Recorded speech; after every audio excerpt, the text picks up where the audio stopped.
أعوذ بالله من الشيطان الرجيم.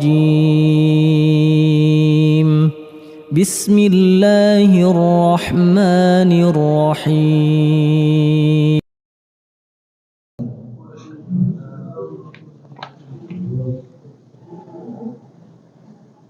Alhamdulillah alladzi arsala rasulahu bil huda wa dinil haq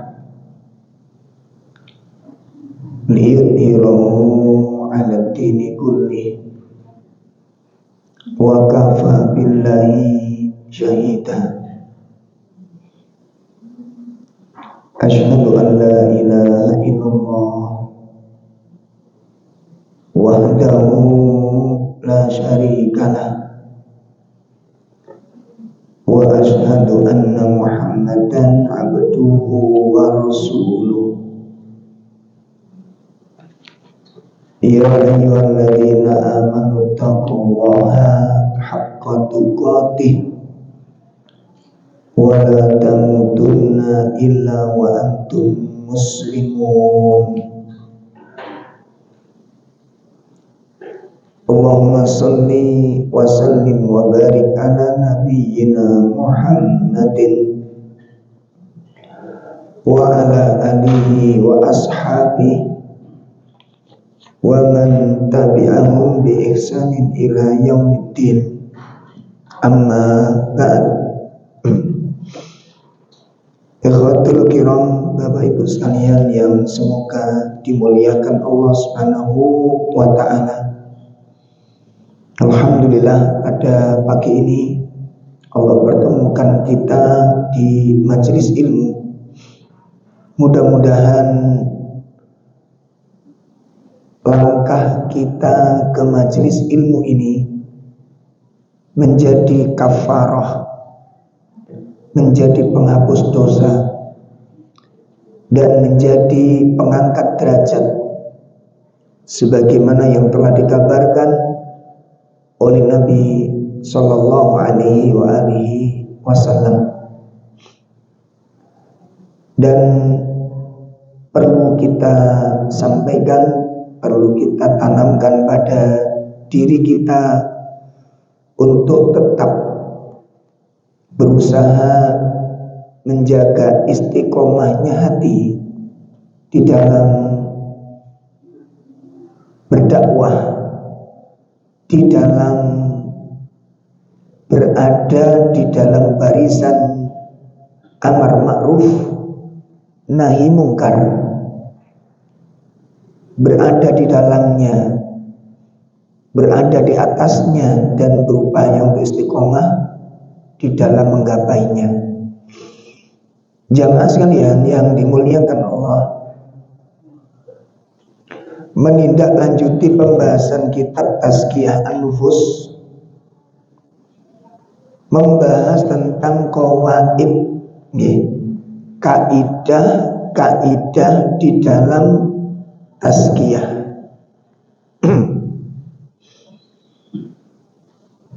Sampai pada kaidah yang ketiga hari ini.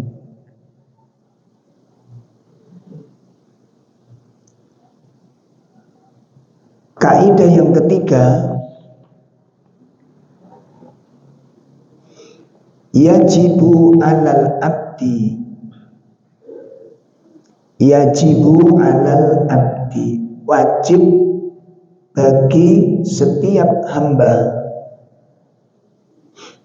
wajib bagi setiap hamba, an yujahida, untuk bersungguh-sungguh. Ya, yajibu 'alal abdi an yujahida, wajib bagi seorang hamba untuk bersungguh-sungguh fi tazkiyatin nufus, di dalam tazkiyah an-nufus.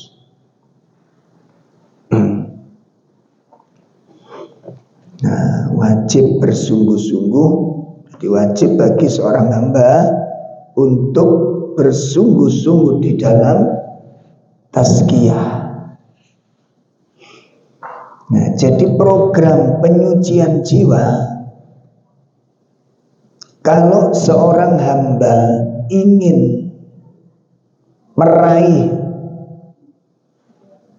ya, bersungguh untuk mendapatkan qalbun salim, jiwa yang bersih, ingin mendapatkan jiwa yang bersih, maka wajib atasnya untuk mujahadah. Wajib atasnya untuk mujahadah. Nah, sungguh-sungguh niku kaidah. Ndak sungguh-sungguh ndak bisa. Ndak serius, ndak mungkin itu bisa tercapai. Sikap mujahadah ini. Nah, sekarang apa sih yang dimaksud dengan mujahadah? Apa yang dimaksud dengan mujahadah?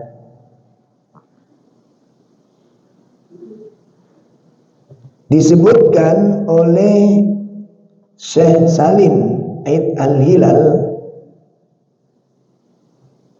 Syekh Salim di dalam kitab Bahjatun Nazirin.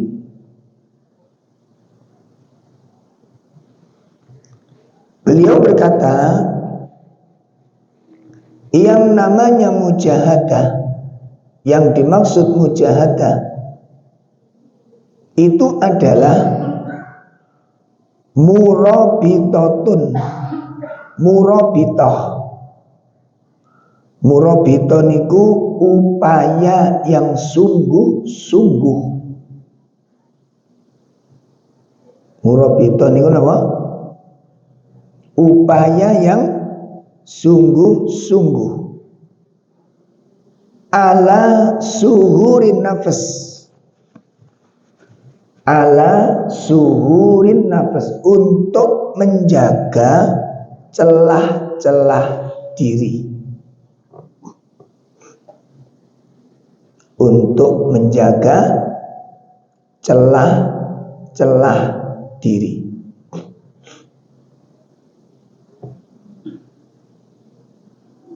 Upaya yang sungguh-sungguh untuk menjaga celah-celah diri.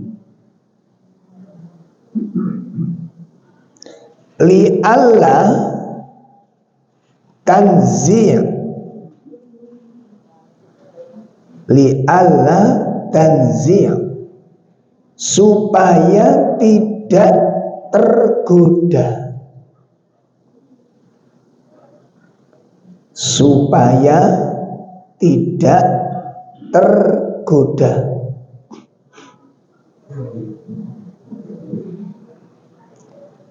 Ila tazyinis syaitan, terhadap rayuan setan.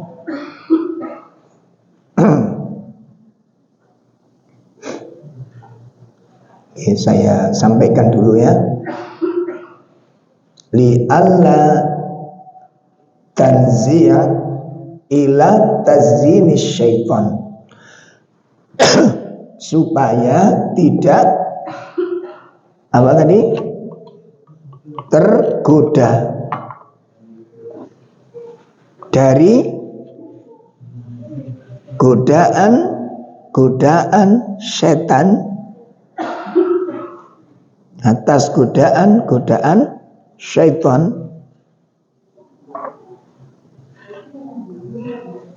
fi ghaflatin minal insan, ketika manusia sedang lalai.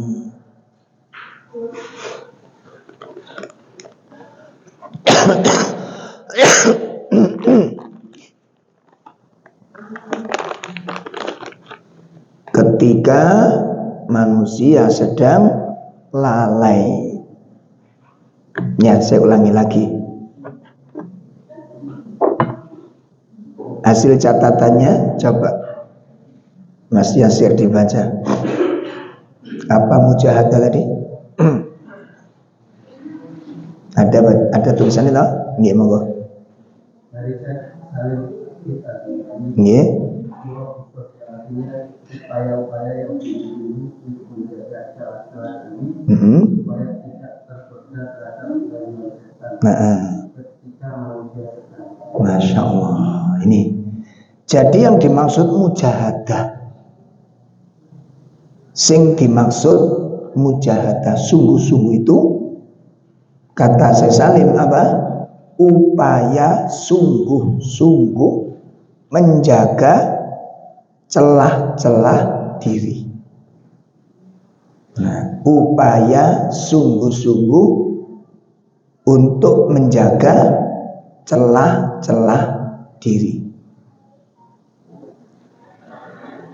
Ini maksudnya apa? Ini maksudnya apa? Kalimat ini menjelaskan setiap manusia itu punya titik lemah. Setiap manusia punya titik lemah. Pintu dan potensi untuk menyeret kita dalam dosa itu ada, gitu loh. Masing-masing orang itu punya celah, lubang. Celah niku napa to? Lubang, gitu loh. Lah lubang inilah yang dimanfaatkan oleh setan. Celah itu potensi, celah itu titik lemah. Dari situ setan menggarap kita ini, menyesatkan kita, menggelincirkan kita. Ini makanya kalau kita dulu suka nonton olahraga tinju, nah itu pasti sebelum tanding dengan musuh itu yang dipelajari apa? Dua hal. Satu, pukulan berbahayanya. Nah, iki pukulan berbahayanya yang mana? Kan gitu. Yang kedua apa? Titik lemahnya. Nah pertanyaannya sekarang, setan itu tahu nggak titik lemah kita? Setan tahu nggak?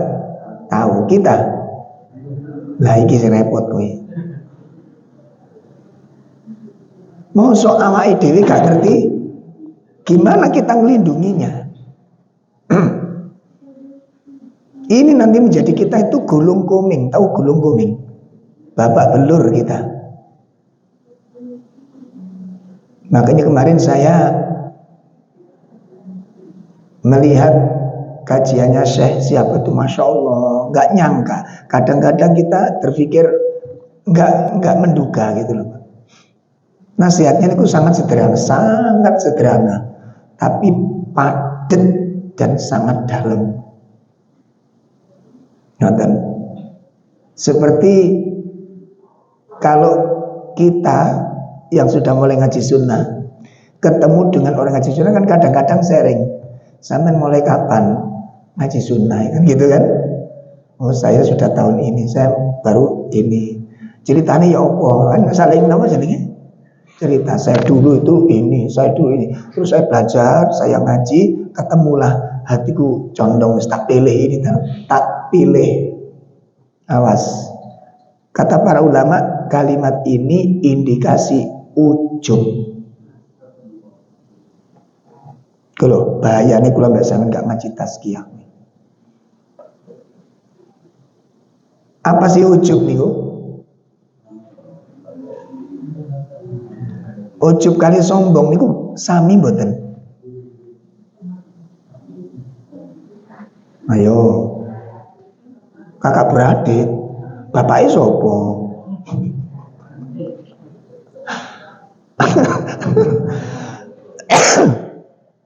Beda, Mak. Kalau ujub i'timad an-najih ala nafsih. Kalau ujub menyandarkan kesuksesan kepada dirinya, itu ujub. Ngerti? Jadi ujub niku menyandarkan apa? Kesuksesan terhadap dirinya. Itu namanya ujub.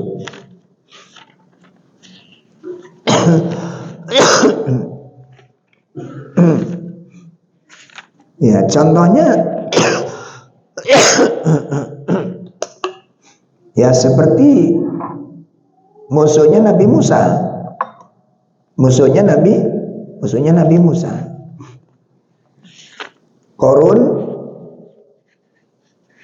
itu ketika ditanya rahasia kesuksesannya, apa rahasianya dia sukses? Jawabnya apa? Innama utituhu ala ilmin indi. Aku sukses, aku berhasil itu karena ilmu yang aku miliki. Nah, terus kenapa para ulama mengatakan aku ngaji ke sana, aku ikut ini, aku ikut pergerakan itu, aku ngaji begini. Ternyata begitu saya ngaji ke sunnah, nah ini saya pilih akhirnya. Saya pilih ini.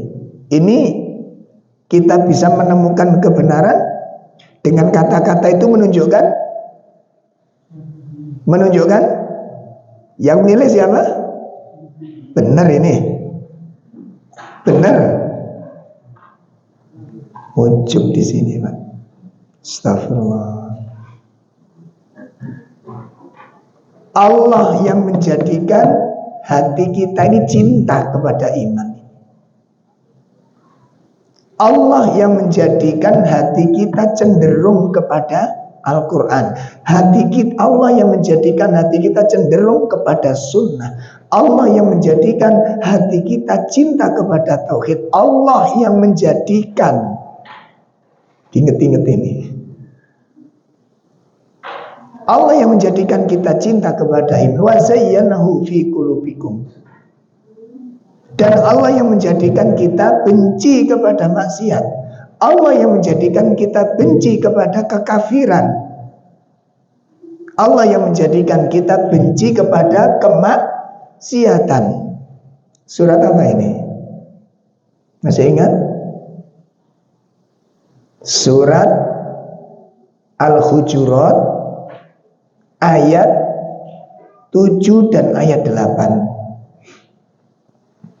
Surat 49 ayat 7 dan ayat 8. Coba kita simak.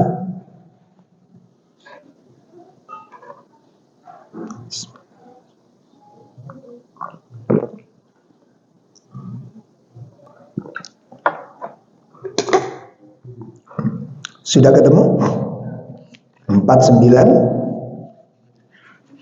Surat 49 ayat 7 ayat 8. A'udzu billahi minasy syaithanir rajim. Wa'lamu anna fikum Rasulullah law yuti'ukum fi katsirin minal amri la'anittum walakin Allah habbaba ilaikumul imana wa zayyanahu fi qulubikum wa karraha ilaikumul kufra wal fusuqa wal isyan ulaika humur rasyidun fadlan minallahi wa ni'mah wallahu alimun hakim. Ya.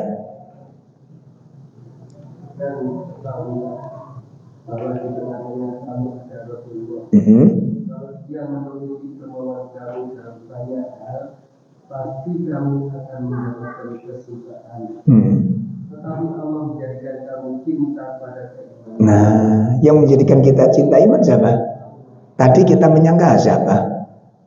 Karpe dewe. Tuh kan Allah dihilangkan di sini. La haula wala quwata illa billah. Alhamdulillah Mas, aku isok milih manhaj yang benar. Ternyata kita mengikuti manhajnya Qarun. Nah, perbuatan siapa yang kita tiru? Qarun. Itu namanya madhab Qaruniyah. Nggak sadar. Nah, karena nggak heran kalau sekarang banyak orang berada di atas sunnah ini kemudian angkuh, kasar, keras, nggak heran. Karena tidak sadar itu karunia dari Allah. Nggak sadar. Itu amanah dari Allah. Lanjut. Akan tetapi Allah jadikan kalian cinta kepada iman. Selanjutnya. Dan Allah menjadikan iman itu terasa indah. Jadi akhirnya kita senang dengan nasihat, kita senang baca Quran, kita senang ibadah-ibadah yang sesuai dengan sunnah. Itu karena Allah yang menjadikan kita senang itu. Allah yang menjadikan kita senang itu. Berikutnya, serta kamu benci kepada kekafiran, kefasikan dan kedurhakaan. Mereka itulah orang-orang yang merugi. Nah, perhatikan, Allah jadikan kamu benci kepada kekafiran. Allah jadikan kamu benci kepada kefasikan. Allah jadikan kamu benci kepada maksiat. Itulah jalan orang-orang yang mendapat petunjuk. Cinta kepada sunnah, cinta kepada tauhid, benci kepada bid'ah dan maksiat serta kesyirikan, itu fadlan minallah. Apa fadlan minallah? Napa Bu? Ayat 8 itu. Apa yang kamu rasakan itu merupakan apa? Tuh, bukan kita sendiri yang membuat kita begini. Makanya syukuri. Dan diingat-ingat Pak, diingat-ingat. 1 detik kita ditinggalkan Allah, kita tergelincir kepada kesesatan kembali. 1 detik Allah tinggalkan kita akan tergelincir ke dalam kesesatan lagi. Gak butuh lama, 1 detik Allah tinggalkan kita. Nah, ini menunjukkan kalau kita sudah dengar kalimat ini fadlan dari Allah, karunia dari Allah, maka apa yang harus kita lakukan? Menjaga hal ini. Menjaga hal ini. Ojo sampai kita itu ditinggalkan oleh Allah. Nih, jangan sampai kita ditinggalkan oleh Allah. Nanti mengkaji apa sebab-sebab seseorang ditinggalkan oleh Allah, ada bab sendiri nanti. Bon. Nah, jadi kembali kepada nasihatnya Syekh Salim, upaya sungguh-sungguh untuk menjaga celah-celah diri. Berarti di sini memberikan penjelasan setiap manusia itu punya celah. Ya, punya titik lemah. Nah, kalau sudah demikian pada poin pertama, kita wajib mengetahui ya titik lemah pada diri kita ini.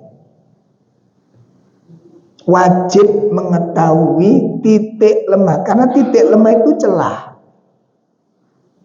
Makanya Syekh dan ulama-ulama sunnah semuanya, Syekh Abdul Razak, ketika menjelaskan tentang penyimpangan-penyimpangan pada manusia, cinta maksiat, cinta kesia-siaan, itu karena apa? Karena kita ceroboh, celah-celah itu nggak ditutup gitu loh. Karena celah-celahnya tidak ditutup,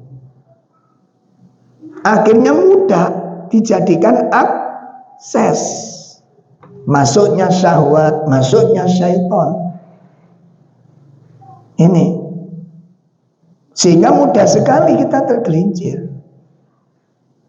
mudah sekali tergelincir karena celah-celahnya tidak ditutup. Ya, lalu beliau menjelaskan kenapa kita harus bersungguh-sungguh menjaga celah-celah ini. Disebutkan oleh beliau supaya tidak tergoda terhadap apa? Rayuan setan ketika manusia sedang lalai.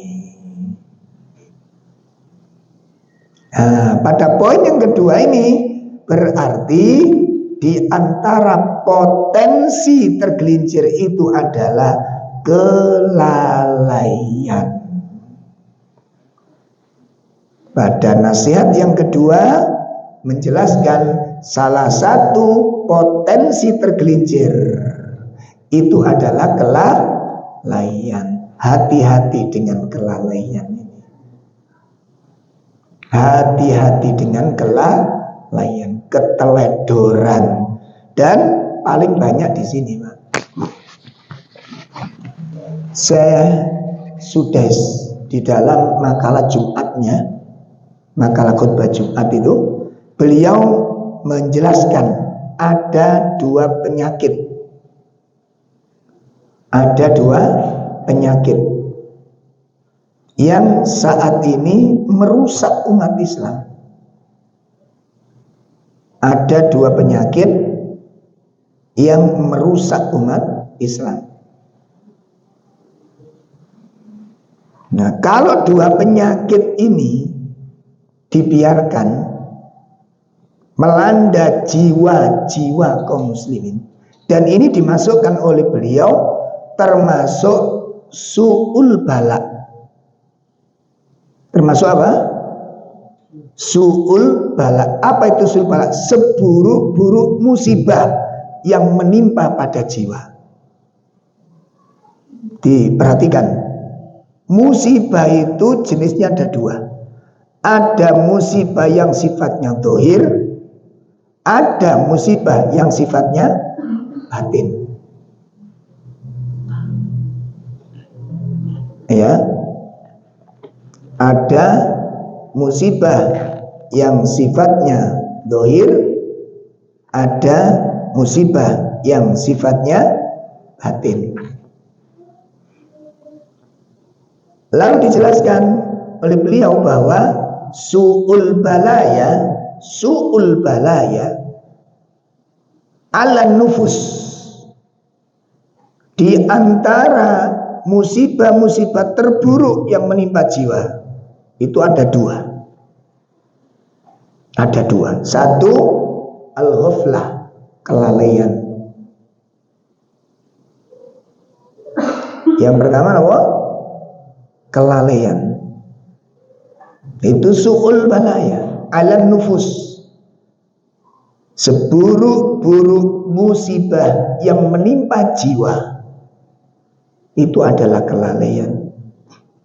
Yang kedua, seburuk-buruk musibah yang menimpa jiwa adalah qasawatul qalb.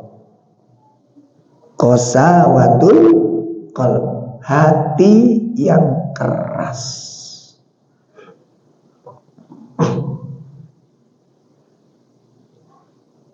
Imam Malik bin Dinar berkata, ma duriba abdun Ma duriba abdun, tidaklah seorang hamba ditimpa, tidaklah seorang hamba ditimpa bi'uqubatin, dengan suatu hukuman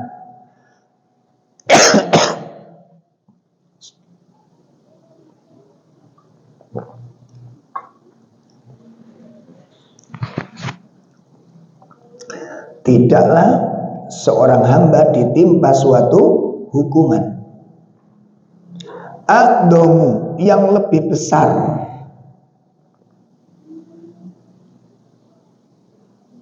a'dhamu, yang lebih besar,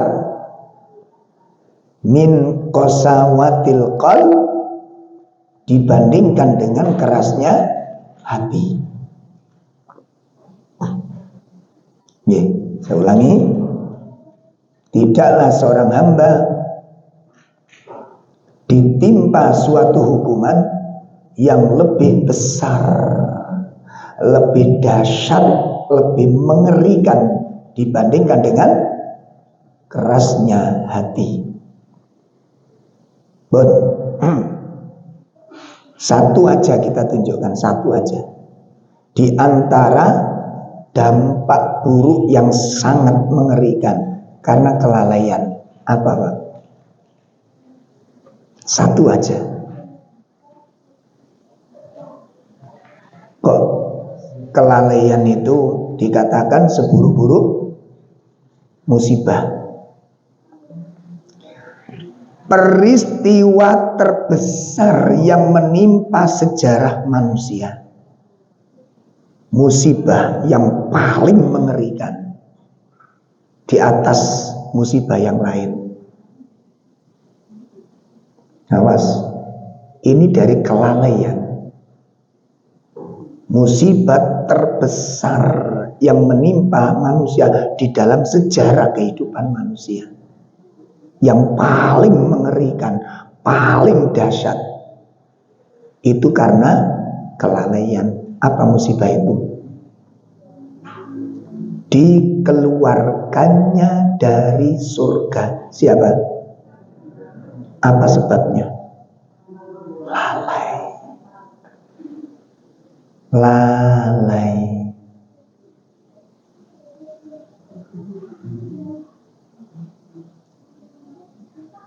Surat 20 115.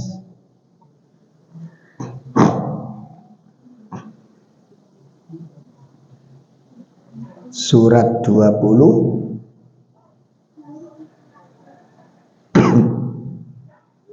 115. Walaqad ahidna ila adama min qabl fanasiya walam najid lahu azma. Sudah ketemu? Nggih, silakan. Kepada Adam tapi dia lupa dan kami tidak dapati kemauan yang kuat. Nah, karena ini sepele, kecil, sederhana, pasti orang banyak meremehkan. Tapi lihat endingnya.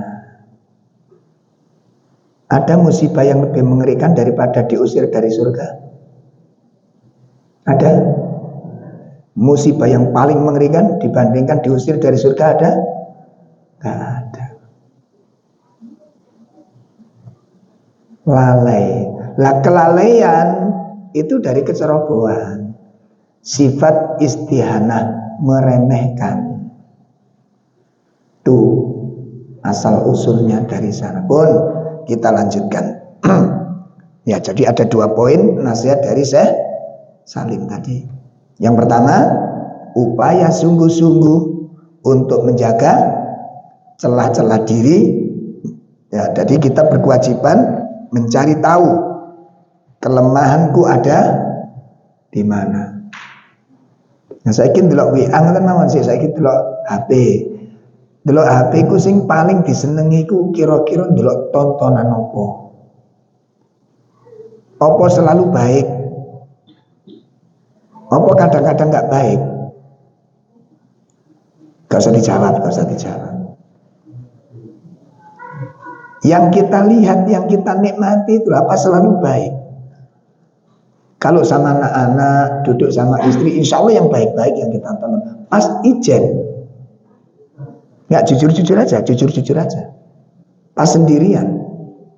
Ya contoh aja lah, contoh aja kita buka-buka sama anak-anak kita. Loh jenenge dibuka niku sembarang kali metu walaupun gak diketik. Nggih mboten.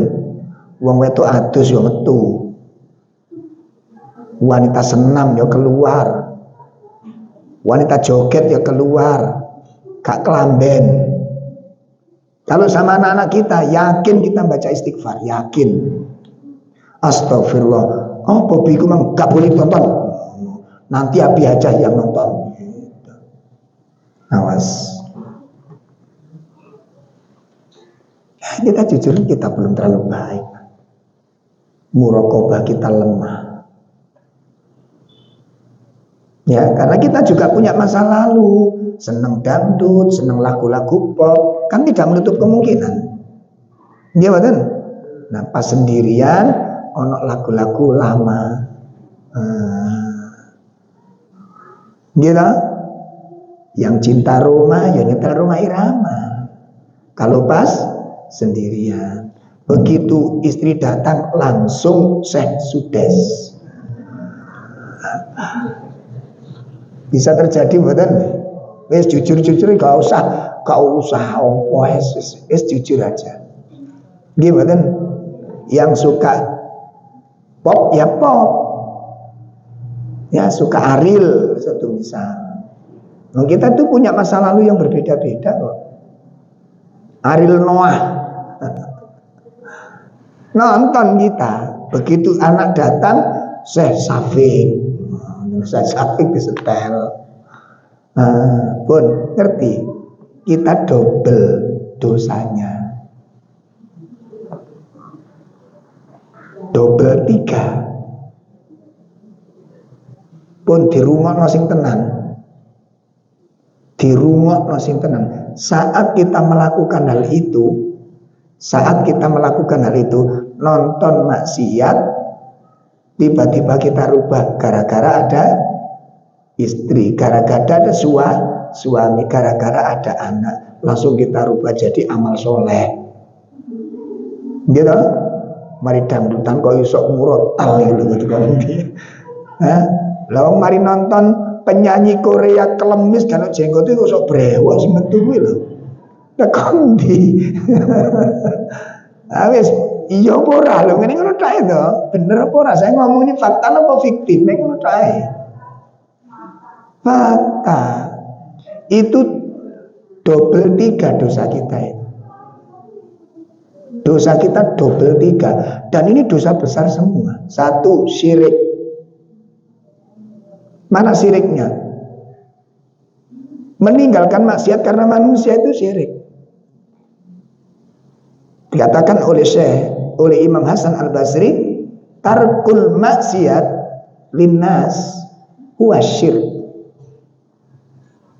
Sama dengan melakukan amal soleh karena manusia. Apa itu? Syirik, riya. 1, dosa kita di situ.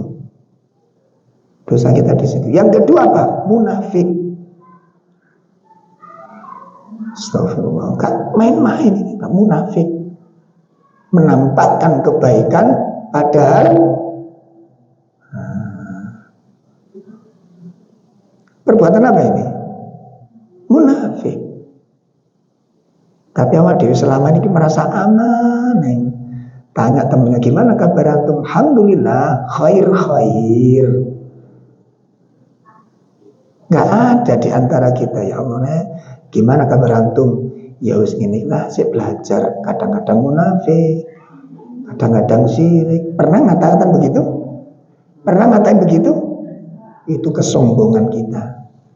Ayo cok ngaji tazkiyah.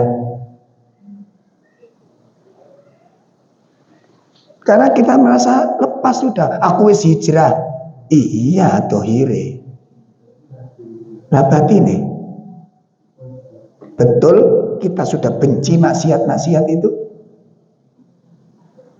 Itu jenenge perselingkuhan kepada maksiat.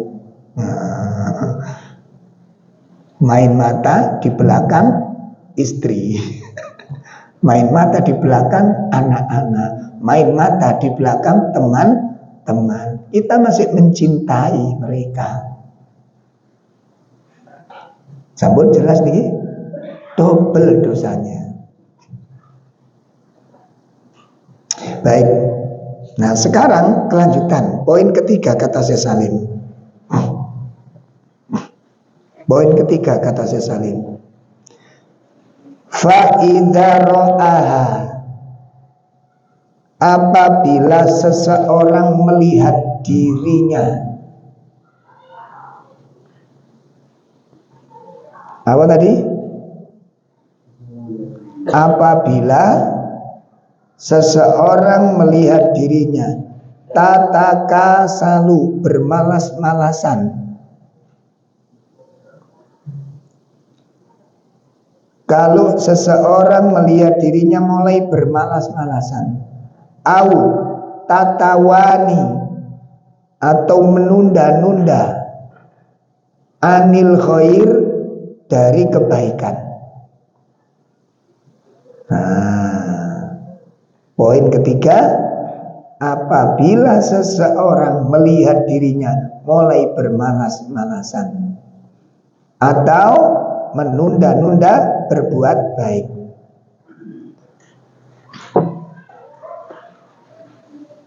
Apa kita pernah malas? Dalam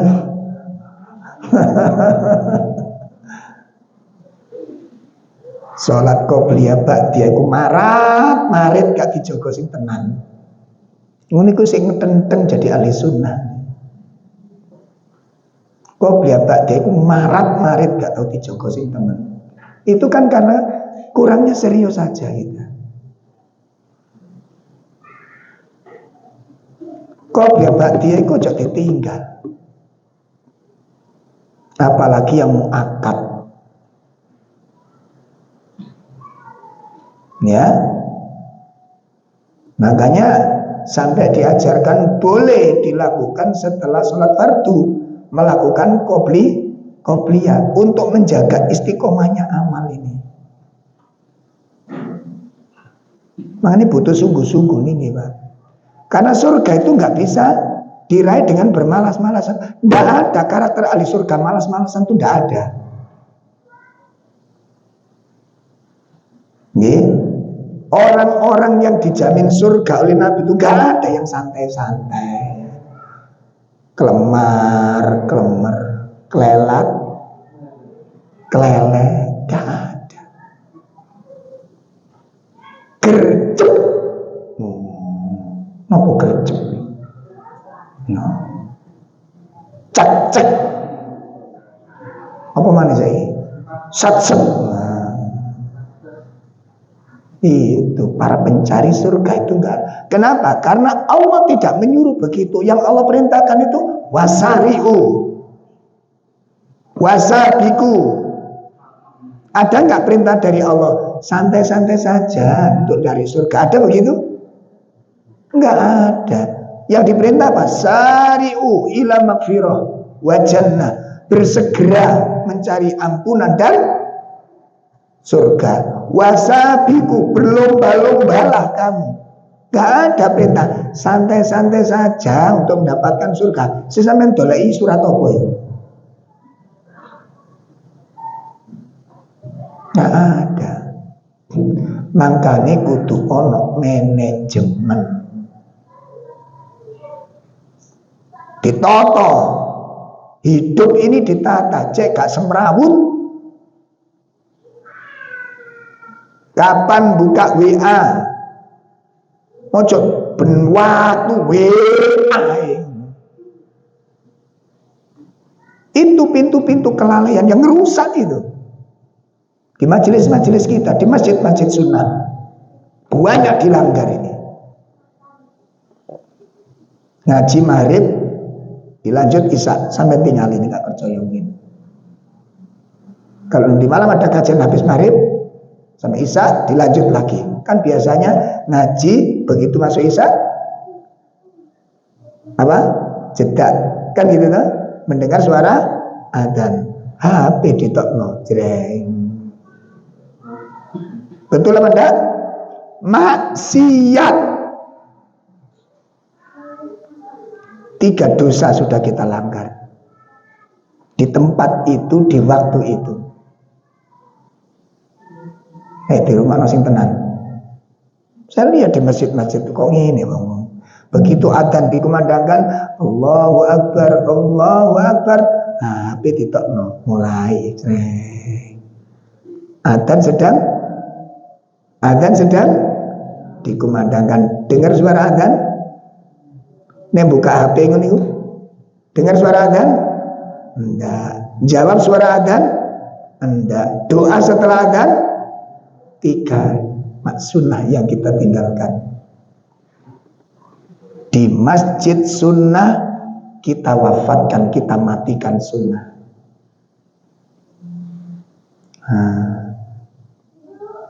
Kita kepingin berapa sunnah yang harus hilang lagi, Pak? Rencananya berapa sunnah lagi yang harus dihilangkan? Dalam punya agenda? Allah, lo gini gak dikandani, hilang tenan, ucul tenan.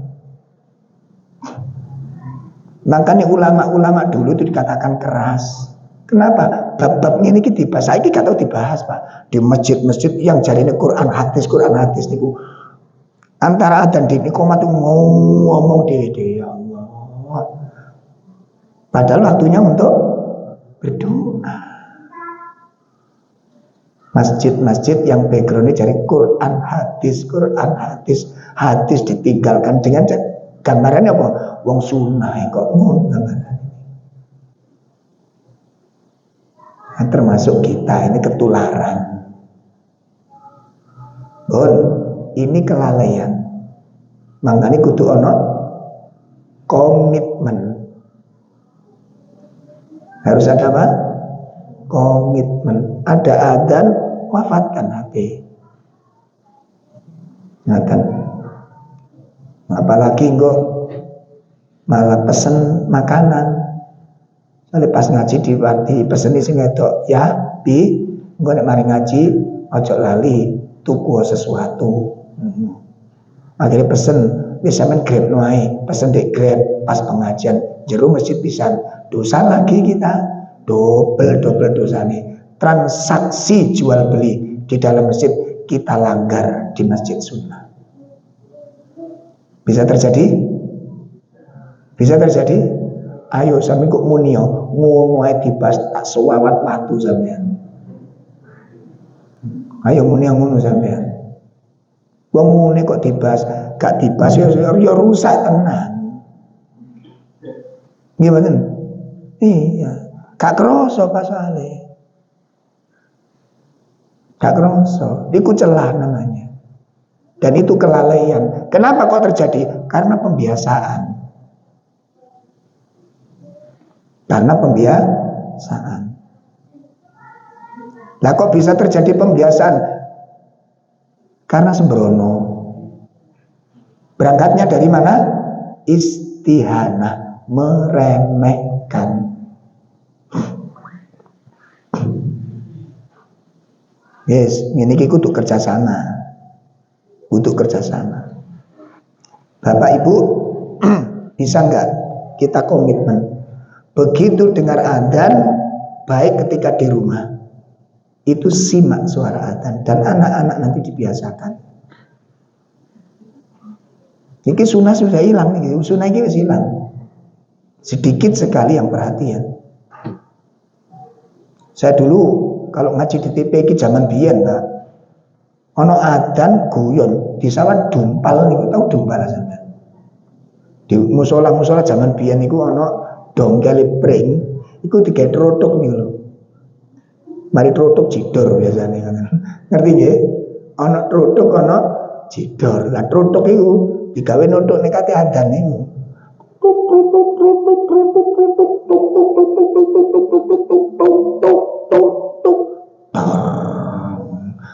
Musola kampung.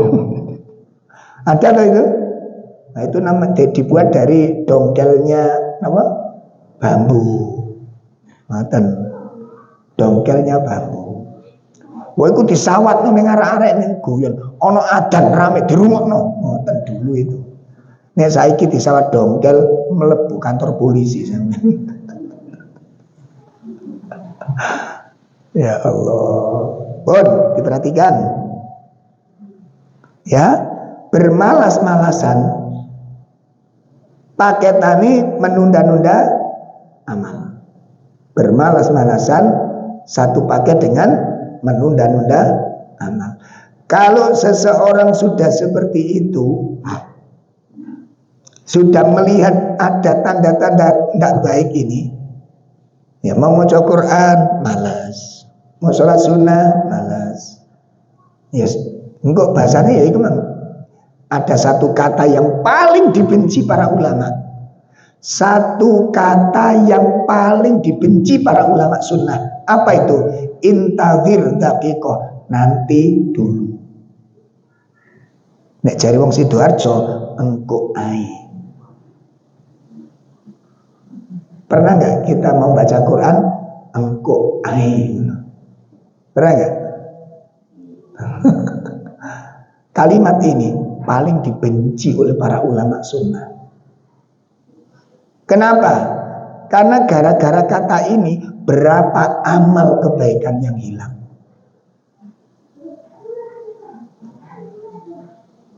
Gara-gara kata ini berapa amal kebaikan hilang. Bukan karena kita nggak mampu, tapi nggak mau. Bukan nggak mampu, nggak mau. Beda loh.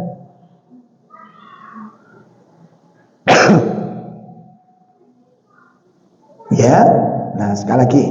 Jadi kalau seseorang sudah melihat dirinya itu ada tanda-tanda itu, mulai bermalas-malasan, mau melakukan sesuatu kok berat, hati rasanya tersiksa, akhirnya ditunda-tunda, maka yang harus dilakukan adalah ada dua hal yang harus dilakukan. Ada dua hal yang harus dilakukan. Satu, yujahidaha. Ya, yang pertama yang harus dilakukan, orang yang mulai melihat dirinya mulai malas, mulai lemah, mulai menunda-nunda, langkah pertama yujahidah. Apa itu? Lawan.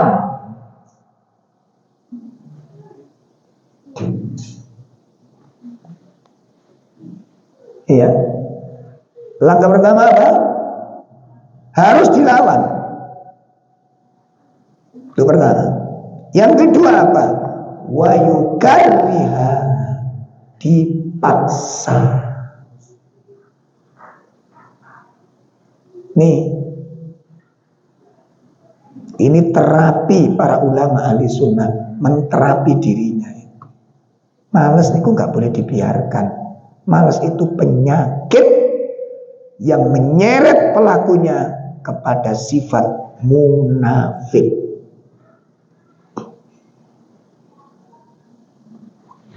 Jadi malas itu bahaya.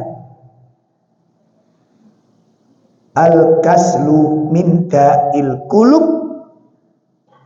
Kata para ulama, sifat malas itu bagian dari penyakit-penyakit hati yang bahayanya sangat besar. Makanya Nabi berlindung kepada Allah dari 8 musibah itu. Salah satunya apa? Berlindung dari sifat malas.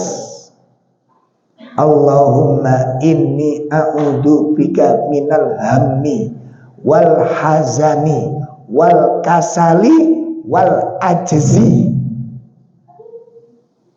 Ya Allah, aku berlindung kepadamu dari kesedihan, dari kedukaan, dari males dan dari lemah. Lemah itu apa? Dhaful azimah, lemahnya kemauan, gregete gak ono. Iku penyakit. Nah, kudu dilakukan 2 hal. Terapinya 2 hal ini. Terapinya 2 hal itu.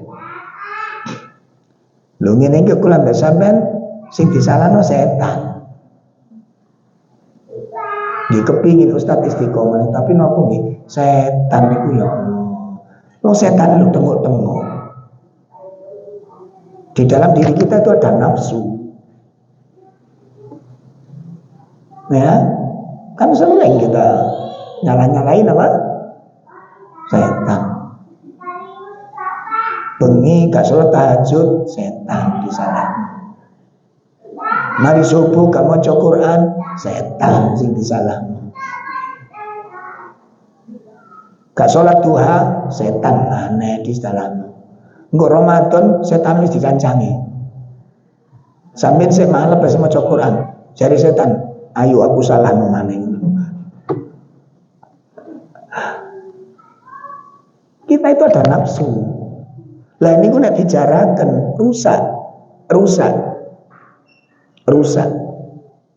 Makanya ahli sunnah memberikan solusi, ahli sunnah memberikan tips, ahli sunnah memberikan obat di saat penyakit-penyakit hati itu menimpa. Karena ini penyakit-penyakit manusia dan setiap manusia punya seperti itu, Pak. Nah, seperti contoh ya. Barangkali ada di antara panjenengan hari ini sudah 3 hari nggak baca Quran sama sekali. 3 hari nggak baca Quran sama sekali. Maka saya nasihatkan, jadikan ini hari terakhir. Hari ini harus baca Quran. Harus diagendakan. Ojo menengai. Kenapa sih Pak? Khawatirnya kalau nanti kita males dituruti, akhirnya al-iradah itu dicabut oleh Allah dari hati kita. Keinginan melakukan kebaikan niku dicabut sama Allah Ta'ala, sehingga kita menikmati kekosongan waktu dengan kesia-siaan. Menikmati, enak aja nih, nganggur niku enak. Dan itu kita sedang leyeh-leyeh di atas syahwat. Napa Pak? Kita sedang leyeh-leyeh di atas syahwat. Menikmati pengangguran. Nah, lama-kelamaan akhirnya apa? Akan baca Quran, akan sholat sunnah. Niku berat. Nah kalau udah begitu, wis akhirnya moco niku dipaksa moco niku metuwiti akhirnya moco karena nggak enak namanya. Kalau sudah demikian, besoknya lagi mau baca Quran ada saja halangan-halangan itu. Sehingga di moco Quran ono WA, akhirnya ngerusno WA terus, akhirnya balesi, gitu. Akhirnya transaksi terjadi wis karena berita macam-macam. Nah kalau sudah demikian, maka sadari dan sadari itu tanda-tanda yang sangat gak baik. Kenapa Pak? Kata para ulama, itu tanda-tanda Allah sudah tidak suka melihat kita beribadah. Karena nifak sudah menjadi dasar hidup kita, kemunafikan jadi dasar hidup kita, diambil keinginan untuk melakukan ibadah.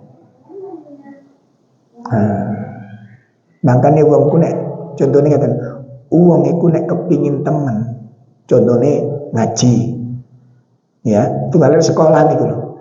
Sampeyan katakan, Bapak Ibu katakan, anak kita itu serius kalau sekolah, tanda-tandanya apa?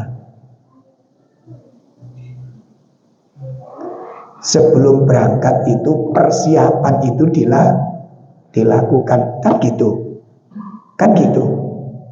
Gila. Wis kate berangkat, kate budale niku Dek nguni lah bukuku durung tak siap jenengan komentar apa kira-kira? Wis kali budale tok waktu wis mepet. Mulai tadi itu dulinan ingatan. Terus begitu mau berangkat, ayo tasih dijoko. Iya, mata pelajaran ini urung tak siap. Komentar kita apa? Gak ada komentar. Yes meneng menai. Kon iku sekolah kok? Ora kan gitu. Nah yang sekolah itu siapkan, begitu Pak. Siapkan. Dan itu ayat diturunkan Allah berkaitan dengan orang munafik ini. Harus takut kita, Pak. Harus takut. Kalau sudah lama menikmati kemalasan, baca Quran gak ada zikir, begitu berat sekali. Nah itu tanda-tanda yang gak baik. Harus segera diobati. Ya, nah, supaya mantap kita dibuka surat At-Taubah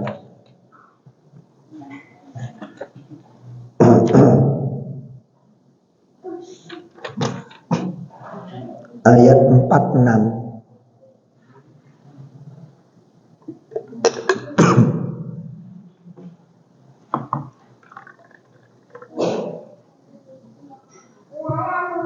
Surat At-Taubah ayat berapa? 46. Walau aradul khuruj la'atu lahu uddatan walakin karihallahum bi'athahum fathabbatahum wa qila qa'udu ma'al qa'idin. Iya. Dan jika mereka mau berangkat, niscaya mereka menyiapkan persiapan untuk keberangkatan itu. Tetapi Allah tidak menyukai keberangkatan mereka. Tuh. Maka Dia melemahkan keinginan mereka dan dikatakan kepada mereka, tinggallah kamu bersama orang-orang ini jangan sampai disampaikan ke kita. Wis nganggur wae bersama orang yang nganggur. Jangan sampai Allah katakan kepada kita demikian. Ini buruk, Pak. Ya, ini kan asbabun nuzul ayat ini berkaitan adanya sekelompok orang munafik yang sudah daftar jihad. Sudah disiapkan semua oleh Nabi, namanya sudah disiapkan berarti harus sudah terdaftar, sudah berangkat. Begitu waktu pemberangkatan ternyata apa? Ternyata apa? Pedangku durung siap, kendaraku durung tuku. Apa komentar kita? Ini turun ayat.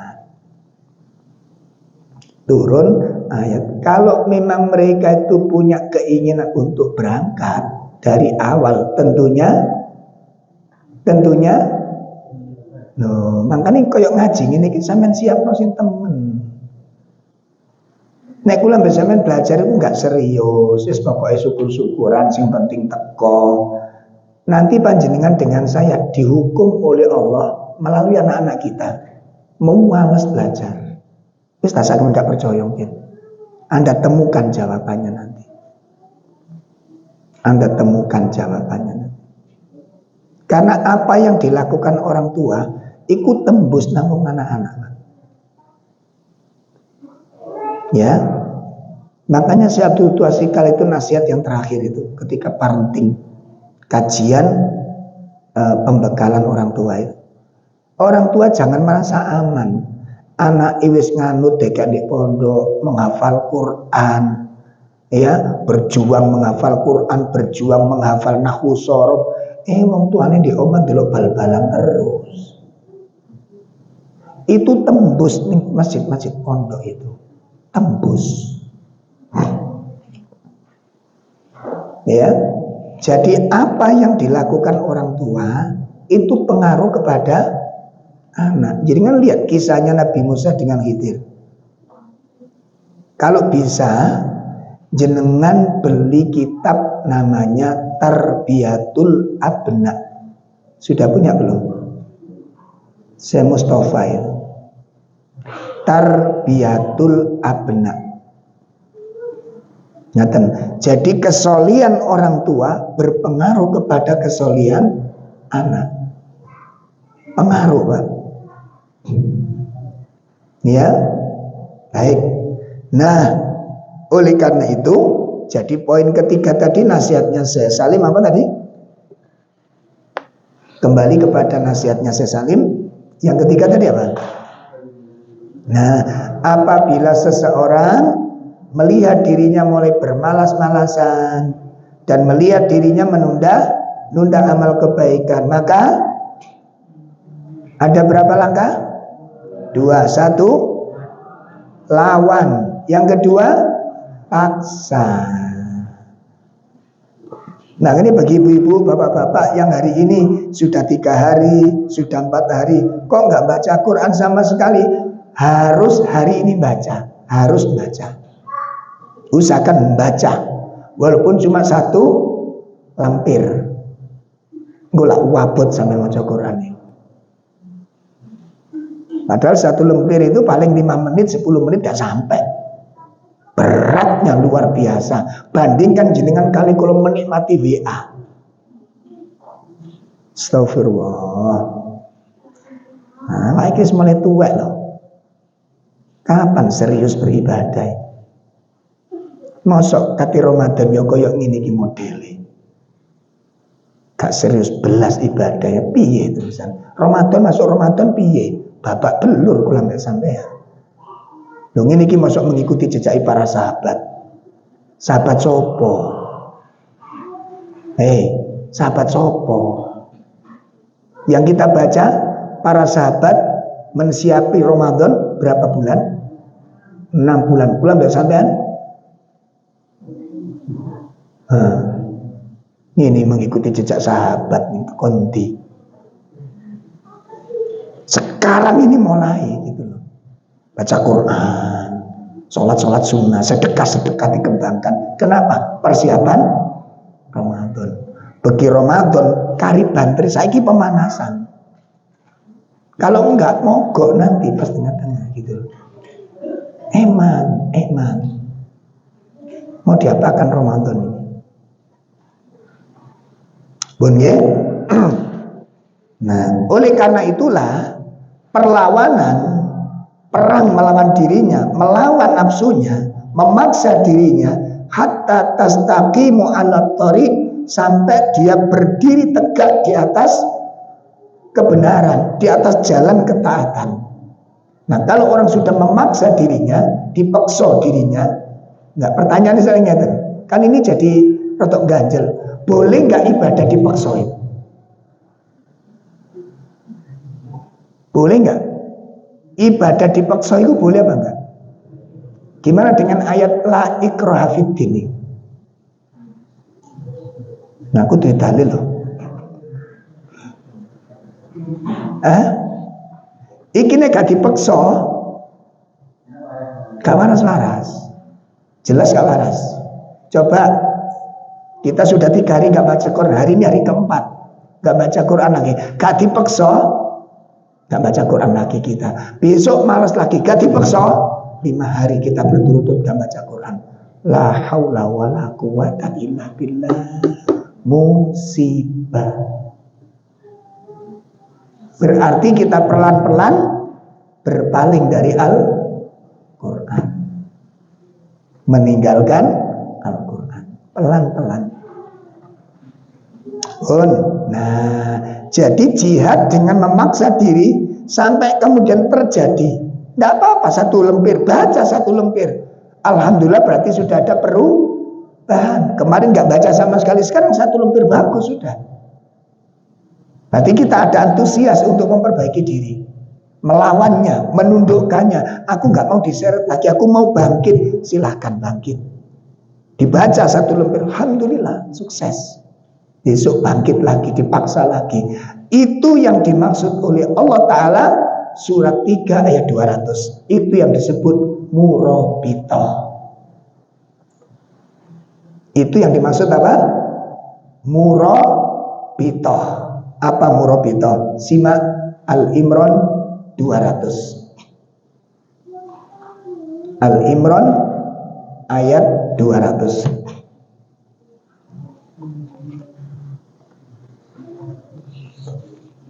Allah Subhanahu wa ta'ala berfirman di ayat 200. Bagaimana bunyinya? Ya ayyuhalladzina amanu sabiru wa sabiru wa rabitu wattaqullah la'allakum tuflihun. Ya.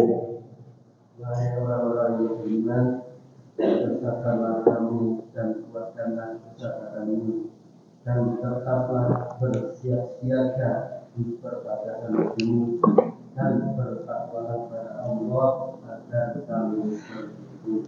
Surat 3 ayat 200 ada 4 pesan. Ada 4 pesan. Pesan pertama, perintah sabar. 2, perintah menguatkan sabaran.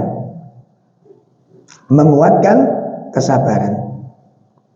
Perintah yang keempat, warobitu, bersiap siaga. Robitoh, yang tadi disebutkan murobitoh, itu upaya yang serius. Bersiap siaga di dalam ibadah. Siap siaga. Siap siaga. Nabi menyebutkan hadis, maukah kalian aku tunjukkan suatu amal yang amal itu menghapus dosamu dan mengangkat derajatmu?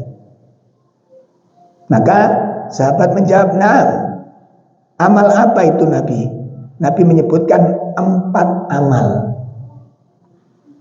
1, isbahul wudu alal makari, menyempurnakan wudu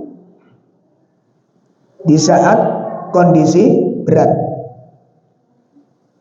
2, kathratul masya ilal masyajid, banyak melangkah ke masjid. Yang kedua, banyak melangkah ke masjid. Yang ketiga, wantadir sholah batas sholah, menanti sholat setelah sholat. Menanti sholat setelah sholat. Itu 3 amal. Maaf, 3 amal yang menjadikan kafarat dzunub ini. Ini. Maka di sini ditunjukkan apa? Perhatikan. Wudu, berjalan ke masjid, menanti sholat, setelah sholat. Ini tidak bisa dilakukan nek kalau persiapan teko amal. Gimana? Menanti sholat, setelah sholat itu kan menanti sholat wajib setelah melaksanakan sholat sunnah. Menanti sholat wajib setelah melaksanakan sholat sunnah. Ada pula yang mengatakan menanti sholat isya setelah sholat maghrib. Ada yang menartikan, di antaranya Ustaz kita, Ustaz Yazid, menartikan 2 ini. Lah untuk menjadi amal ini, mendapat waktu antara adzan dan iqamah, tidak mungkin bisa kita lakukan nek gak teko awal disetel. Gimana? Gak mungkin kita dapat nek gak disetel. Nah, kalau kita bisa nyetel berarti wudunya teko omah.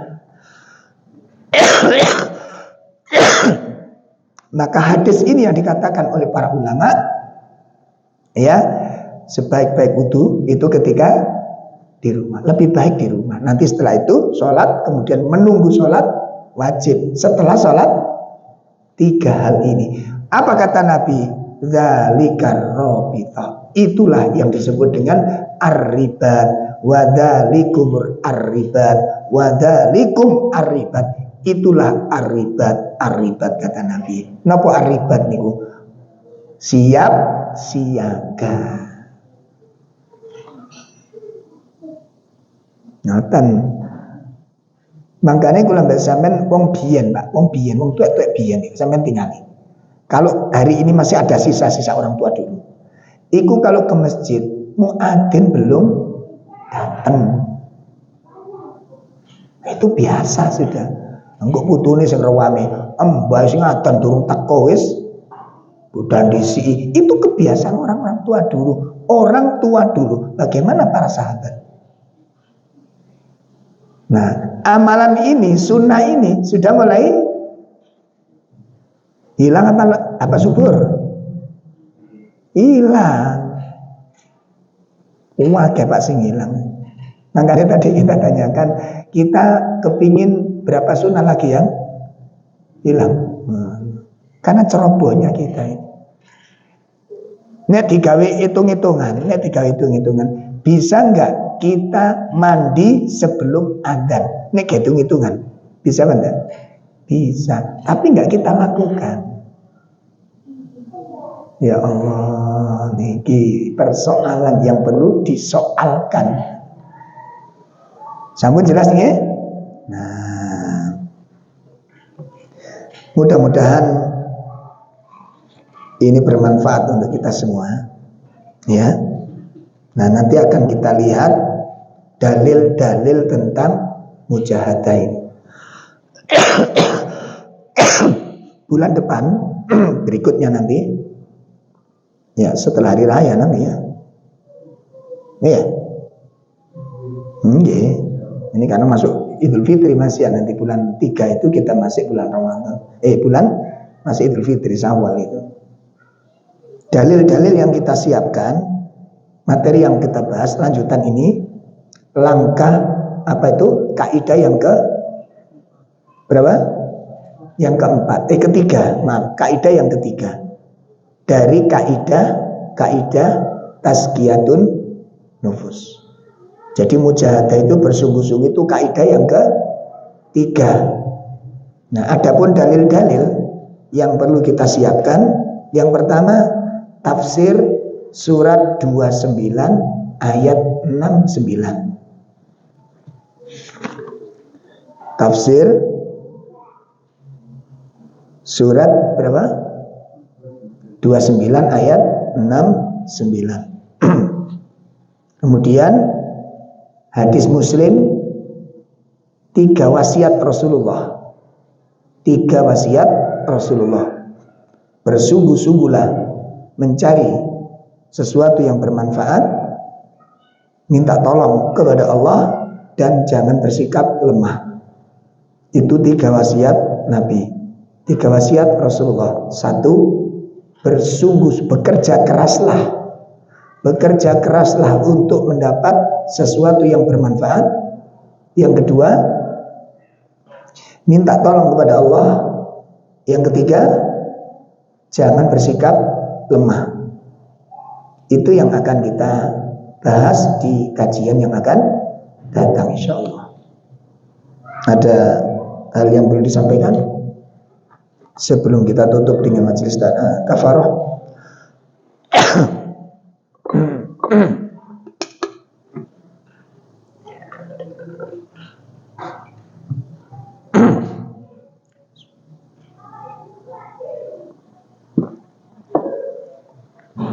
Baik, kalau memang tidak ada kita cukupkan. Ya, silakan. Kajian sama kerjaan kami. Gimana? Kajian sama kerjaan kami. Online. Jangan. Iki sing masuk sing di. Bisa nggak kira-kira? Kerja online sambil dengarkan ilmu, bisa masuk nggak? Bisa nggak? Sulit. Kenapa? Khawatirnya ada pelanggaran. Wa idza quri'al Qur'an fastami'u. Ayatnya bicara, apabila dibacakan Al-Qur'an kepadamu, maka dengarkan. Kenapa? La'allakum turhamun, supaya kamu diberi rahmat. Bisa jadi kita lakukan, oh bisa masuk Ustaz, tapi nggak berkah, nggak nyentuh. Ngoten. Akhirnya dapat ilmu, tapi nggak masuk. Ilmu itu di dalam tubuh manusia itu ada di dua tempat. Satu di pikiran, yang kedua di hati. Paham ya? Nah, di pikiran nanti bisa dibuat ceramah, tapi nggak nyentuh ke hati. Saya paham ya? Nah, jadi khawatirnya di situ. Nah, yang kedua kalau kita lihat kisah-kisah para ulama, kalau menceritakan majelis ilmu, gimana gambarannya? Kami hadir di majelisnya imam ini. Nah, itu ketika kita hadir di sana itu seakan-akan ada burung di atas kepala kami. Jadi seakan-akan di atas kepalanya itu diencolokin apa? Burung. Saking apa nih? Saking apa nih? Nah, saking antengnya. Ya, saking antengnya. Nah, ngaten. Nah, khawatirnya di situ ada, nah itu tadi istihana. Biasanya ketika habis sholat ada sebagian, masya Allah, tolong ya kalau kita pernah bertobat itu maksiat yang luar biasa, su'ul adab. Habis sholat, assalamualaikum, astagfirullah, alladzi la ilaha illa huwal hayyul qayyum. Itu seburuk-buruk adab. Kalau pernah bertobat yang serius pada Allah. Istighfar itu dalam rangka apa? Dalam rangka apa? Istighfar dalam rangka apa? Mohon ampun. Pantes mboten? Ya Allah, ampunilah saya, dosa-dosa saya. Pantas mboten? Kalau kita punya karyawan, dia berbuat salah kepada kita, menyalahi aturan, lalu kita panggil, lalu dia katakan, maaf Pak G, Pak Sambi, saya mohon maaf atas kerjaan yang saya lakukan pada Bapak, jadi ada kekeliruan kemarin.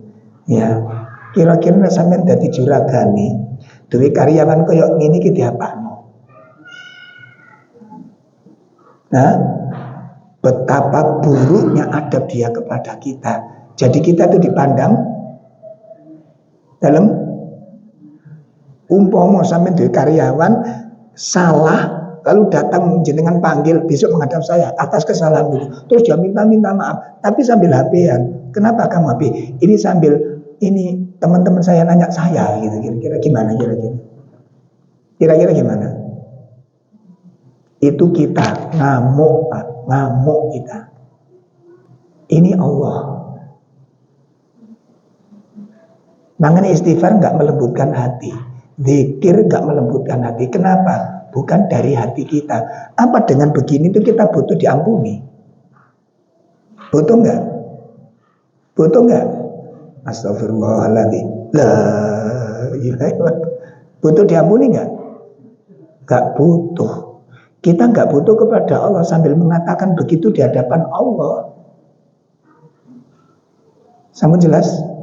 Nah, itu jawabannya. Wallahu a'lam bishawab. Ada lagi?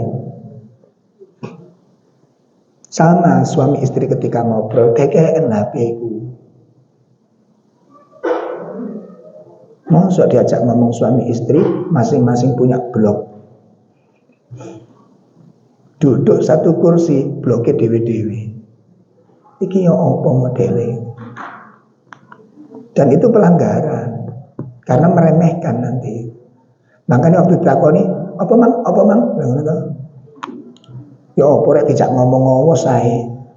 Laku iki maksudnya jawab ya arek dosa besar. Orang yang paling dekat yang lebih berat diperhatikan siapa? Suami istri. Lalu kita berikan orang lain. Sama bicara dengan orang tua, sambang ke orang tua, tapi kita sibuk dengan HP. Manfaatkan kalau kita sowan orang tua itu fokus untuk orang tua. Gitu loh, dekati orang tua, cak ngobrol orang tua. Bukan HP yang terus. Maka ini termasuk celah-celah maksiat itu di sini. Ya. Kali saya pernah menyaksikan langsung sampai pas doa nih loh Pak, ya Allah. Alhamdulillah kok berikutnya nggak bawa HP. Oh, tak tegur langsung itu. Lawang sholat niku amin, amin. Lho untuk ini loh amin loh. Iki yo opo? Hati kita menghadap Allah enggak? Kurang ajar enggak ini? Terus kasar dede. Terus Allah akan menghadap ke kita. Wong hati kita melengos dari Allah. Terus Allah menghadapkan ke diri kita ke kita. Enggak. Ya. Nah, ini namanya adab kepada Allah. Adab kepada Allah. Nah, ini tolong diperhatikan. Baik, kalau cukup kita akhiri dengan kafaraah majelis. Subhanakallahumma wa bihamdika asyhadu an la ilaha illa anta astaghfiruka wa atubu ilaik. Assalamualaikum warahmatullahi wabarakatuh. لئن شكرتم لأزيدنكم